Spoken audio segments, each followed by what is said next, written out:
Hello and welcome to 1 Minute Theatre Reviews. I'm Paul Seven Lewis and I'm here to review Andrew Lloyd Webber's Cinderella.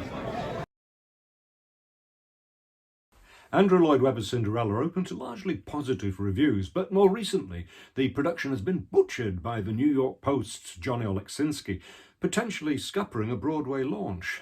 Now, we wouldn't normally take that much notice of a review from across the Atlantic, but according to Britain's leading showbiz reporter Baz Bamigmoy of the Daily Mail, my Lord Lloyd Webber is so concerned that he's considering revising the show, which, in my opinion, would be a huge mistake. So what did the new butcher of Broadway, that's Baz's description, say about Cinderella, and why do I disagree with him? Now, I don't need to sum up Johnny's opinion because he does it himself.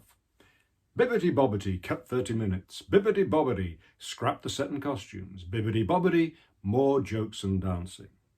I disagree, and I disagree. Well, that's the 1 minute review.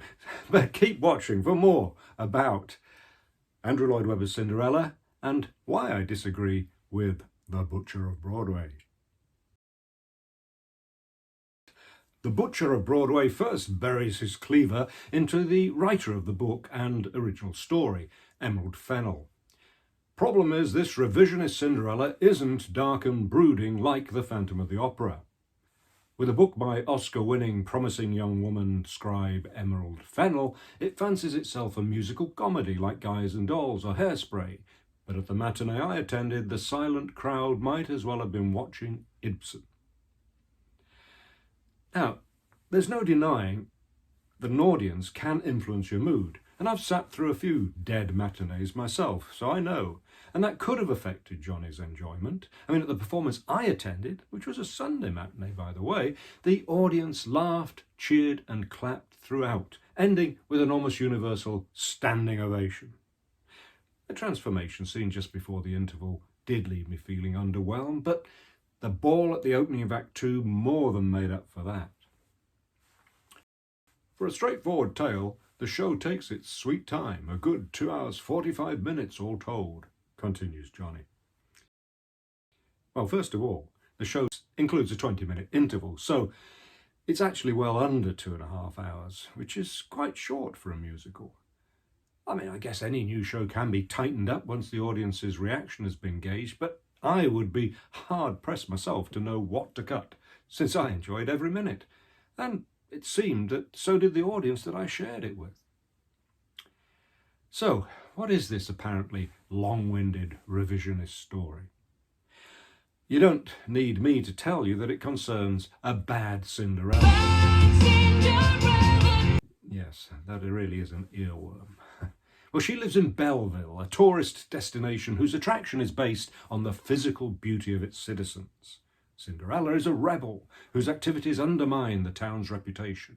She's in love with her best, well, and only, friend, the heir apparent Prince Sebastian. Not Prince Charming, who's been lost, presumed dead, in a war. Sebastian loves her too, but neither will admit it for fear of damaging their friendship. She falls into the trap of believing he wants a glamorous beauty queen and undergoes a transformation at the hands of a nip-and-tuck godmother. Inevitably, her plan goes wrong, and there are a few twists and turns before a happy ending. The so-called revisionist message is you shouldn't judge by appearances and that character is more important. There's a wonderful moment when a major male character reveals that he's gay and introduces us to his male fiancé. There was a spontaneous roar of joy from the audience, which made me feel delighted at the way public attitudes have changed since I was a boy. A feeling tempered only slightly after the show when I heard a woman say, "I didn't know where to look when the two men kissed." So for me, an interesting story with plenty of twists and excitement. Scrap the set and costumes, drab and forgettable, says Johnny in one of his most cutting comments. His recommendation seems to be a bare stage, or at least that's when he says this production was at its best. Ouch. I suspect he's looking forward to the concert version. There was a short time when the stage is bare, but I totally disagree that this was an advantage. This is a fairy tale, even if it's a fairy tale turned on its head, and it needs a fairy tale look. And for me, that's what we get with Gabriela Tylesova's set, which evokes a mixture of 18th century France, Bavarian castles and the like. while surrounded by slightly sinister thorns, suggesting that all is not well in Belleville. I thought the costumes were clever. We have bare-chested, muscular men in tight, short lederhosen, suggesting the mid-European setting while emphasising their macho narcissism. And the women too are given sumptuous, brightly coloured gowns, but with sexually suggestive splits, underlining their superficial attitude to relationships. Except, of course, for the rebellious Cinderella. She's clothed like a goth with a black dress and Doc Martens. More jokes and dancing, pleads Johnny. Maybe he just doesn't find sexual innuendos funny, otherwise it's hard to understand why he'd want more jokes, because Cinderella's full of innuendos. Some hit the mark, some missed, and some were deliberately designed to make you cringe. For example, one of the hunky knights invites Cinderella to polish my sceptre. Rival mothers, Rebecca Trehearn as the Queen and Victoria Hamilton-Barritt as Cinderella's stepmother, got plenty of laughs for their ab-fab haughtiness and sly bitchiness. And David Zippel's lyrics have plenty of wit as well as feeling. Take Bad Cinderella. Yes, I'm bad Cinderella, I will not say goodbye. You've been hateful since I met you, barking mad Cinderella, flying high in the sky. And I hope I have upset you. Well, forget you. And as for dancing, they never stop moving from the opening number of villagers going about their business and admiring the baker's buns, more innuendo, to the finale.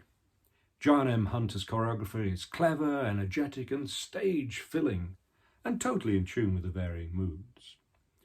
The Butcher of Broadway also takes his boning knife to the director, Laurence Connor, saying his plodding one-note direction is the production's biggest offender.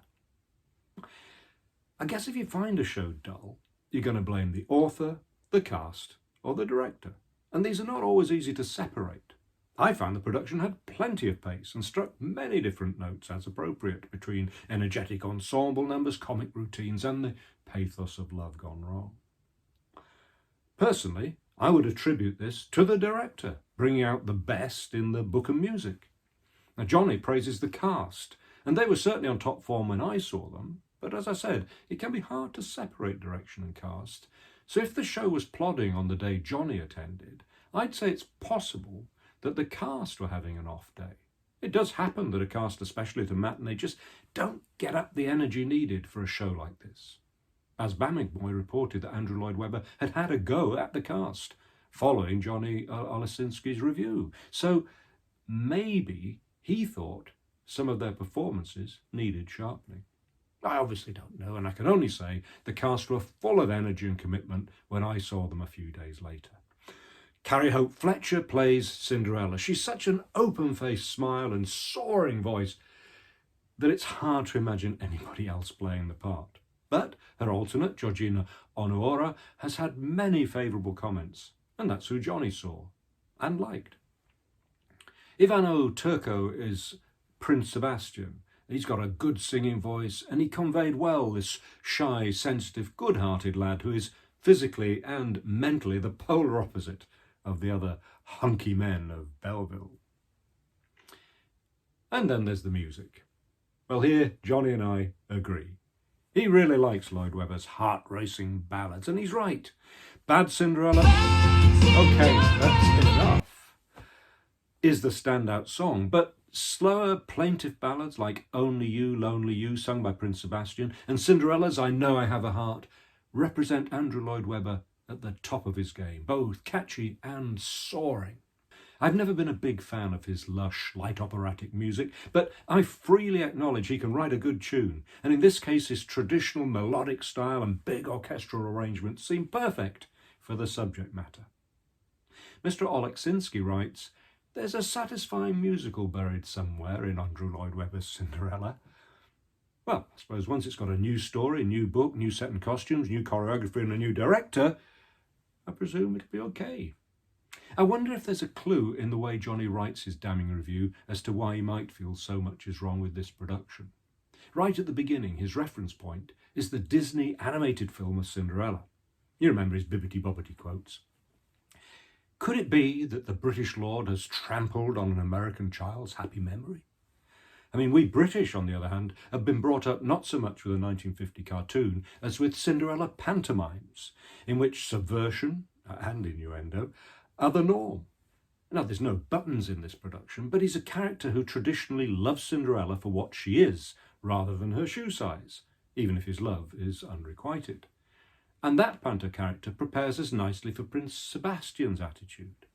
And then there's the panto tradition from 19th century music hall of men playing female characters, like the Wicked Stepmother and the Ugly Sisters, and on occasion women playing the so-called principal boy part of Prince Charming. So we're well used to a bit of rule breaking, and that's what's at the heart of this musical.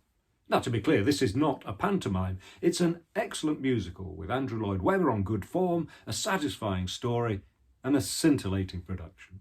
And I really hope those involved don't take too much notice of Johnny Oleksinski. He didn't like Caroline or Change with Sharon D. Clarke either, and that was one of the best British productions of the last decade, winning her an Olivier Award. Now, I give Andrew Lloyd Webber's Cinderella at the Gillian Lynn Theatre 4 stars. Keep watching for some tips on where to sit, but be warned they come with a spoiler alert. At the beginning of Act 2, the Revolve turns the stage completely around, meaning for the ball scene only, the production is in the round. Rows A to H move, actually move to the opposite side. So if you're in rows I, J and K and so on, you're suddenly right at the front for the fabulous moment when Cinderella appears and for her post-midnight desolation. I hope you've enjoyed this review. Please subscribe to be the first to know about my future reviews. And don't forget to follow me on Instagram, Twitter and Facebook. Thanks for watching.